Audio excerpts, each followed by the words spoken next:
हम उस world happiness report का विश्लेषण करेंगे जिसमें सब कुछ ब्लैक ही ब्लैक है, व्हाइट कुछ नहीं है। और इस रिपोर्ट में भारत को 137 देशों की सूची में 126वें स्थान पर रखा गया है। इसलिए आज हम इस रिपोर्ट का कड़वा सच आपको बताएंगे और यह भी बताएंगे कि इस तरह की जो रिपोर्ट्स हैं वो कितने गलत फॉर्मूलों के आधार पर तैयार की जाती हैं, जिससे कभी भी सही तस्वीर सामने नहीं आती।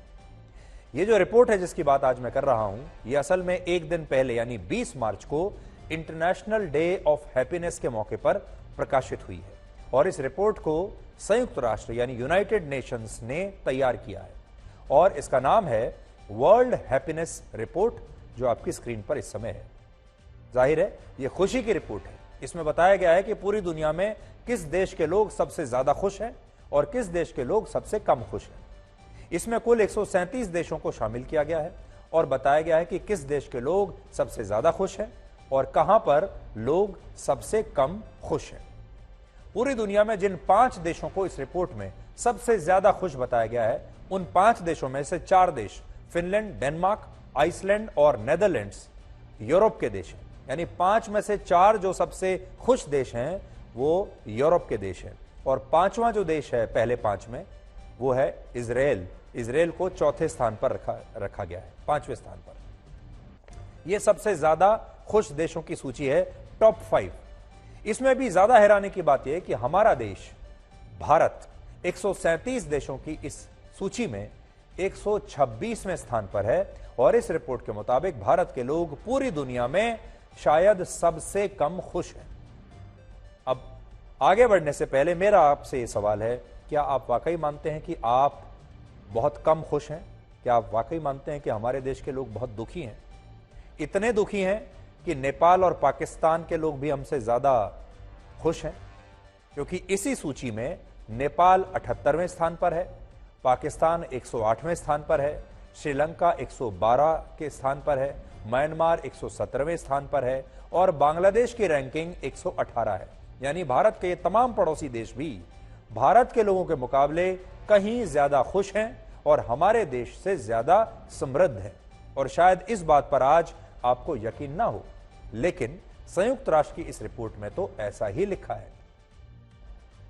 अगर हम इस रिपोर्ट को सही मान लें तो इसके मुताबिक पाकिस्तान में आजकल आटे के लिए लोगों के बीच जो संघर्ष चल रहा है, वो संघर्ष असल में संघर्ष नहीं है, बल्कि शायद एक सेलिब्रेशन है। और पाकिस्तान के लोग खाने के लिए आटा न मिलने पर भी शायद जश्न मना रहे हैं, जैसे ये तस्वीरें आप इस समय देख रहे हैं। पाकिस्तान के लोगों की आंखों में ये आंसू असल में खुशी के आंसू हो सकते हैं अगर इस रिपोर्ट की माने तो, क्योंकि ये रिपोर्ट तो ऐसा ही कह रही है कि पाकिस्तान के लोग भारत के लोगों से ज्यादा खुश हैं। और यही बात पिछले दिनों श्रीलंका में, आपको याद होगा, आर्थिक संकट की वजह से जिन लोगों ने वहां के राष्ट्रपति भवन पर कब्जा कर लिया था, दंगे हुए थे, इस रिपोर्ट के मुताबिक ये लोग भी भारत के मुकाबले कहीं ज्यादा खुश हैं। और म्यांमार में सेना के शासन की वजह से जो सैकड़ों लोग हर दिन मारे जा रहे हैं, वहां भी भारत से ज्यादा लोग खुश हैं। और नेपाल और बांग्लादेश में भी आर्थिक और सामाजिक अस्थिरता होने के बावजूद लोग बहुत खुश हैं, क्योंकि संयुक्त राष्ट्र की यह रिपोर्ट ऐसा ही बता रही है। जो भारत दुनिया की 5वीं सबसे बड़ी अर्थव्यवस्था है, जिसका जीडीपी ग्रोथ रेट अमेरिका, चीन, रशिया और यूरोप जैसे विकसित देशों से भी कई गुना ज्यादा है या उनसे बेहतर है, जिस भारत में पिछले 9 वर्षों से राजनीतिक स्थिरता के साथ सामाजिक स्थिरता लगातार बनी हुई है, और जिस देश में होली, ईद, दिवाली और क्रिसमस जैसे त्योहार लोग अपने परिवारों के साथ मिलकर हंसी खुशी मनाते हैं, उस भारत के लोग संयुक्त राष्ट्र की इस रिपोर्ट के हिसाब से सबसे कम खुश हैं।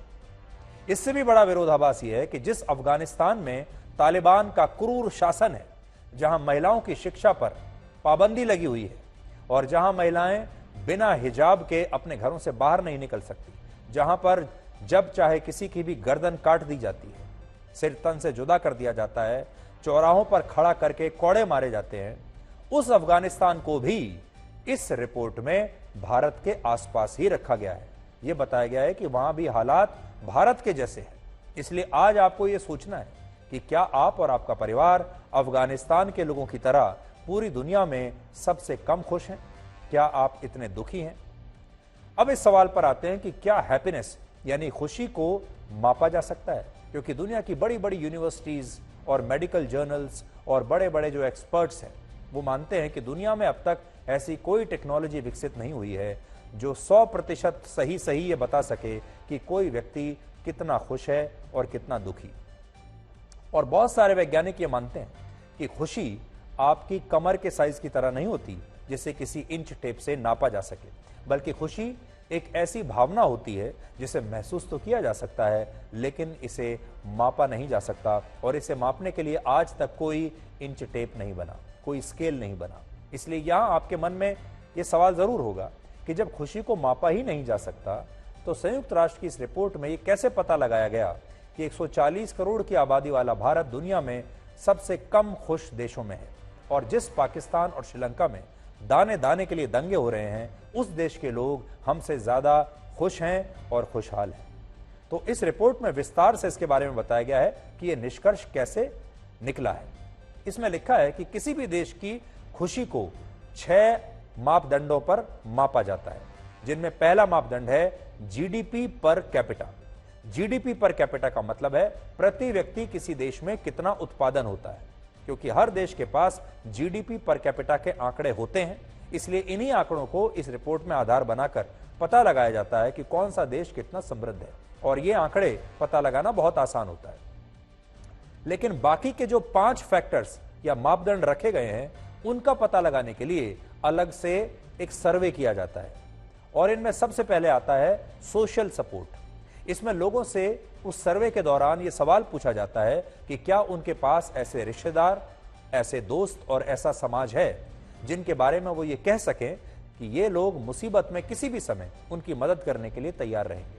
तो सोशल सपोर्ट यानी सामाजिक सपोर्ट जो मिलता है आपको वो कितना है, तो एक आधार 5 आधारों में से एक ही है। दूसरा आधार माना जाता है हेल्दी लाइफ एक्सपेक्टेंसी। इसमें लोगों से पूछा जाता है कि उनका शारीरिक और मानसिक स्वास्थ्य कैसा है और वो कितने दिन तक, कितने वर्षों तक एक अच्छा जीवन जीते हैं और कितने स्वस्थ रहते हैं।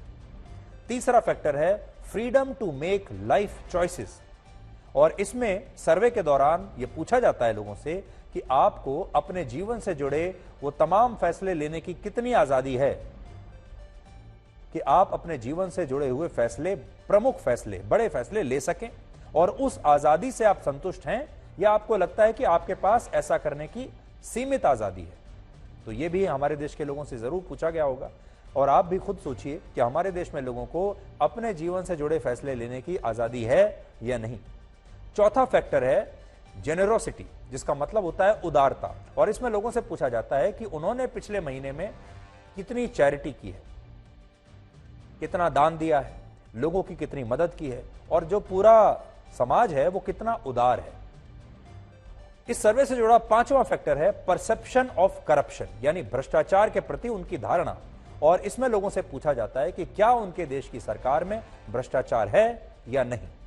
तो ये वो फैक्टर्स हैं जिनके आधार पर किसी देश की खुशी को मापा जाता है, और इसके लिए एक कंपनी को हायर किया गया और उस कंपनी से ये सर्वे करवाया गया। उस कंपनी का नाम है गैलप। गैलप एक बहुत बड़ी कंपनी है दुनिया की।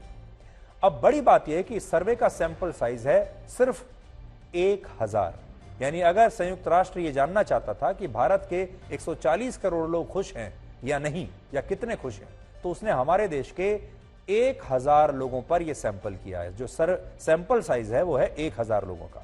इसका मतलब यह हुआ कि सर्वे में भारत के 0.00001% लोगों की राय ली गई है, और फिर इन्हीं लोगों की राय के आधार पर यह तय कर दिया गया कि भारत के बाकी के 140 करोड़ लोग दुनिया में सबसे कम खुश हैं, और इस मामले में हमारे देश की स्थिति श्रीलंका, नेपाल और पाकिस्तान जैसे देशों से भी खराब है।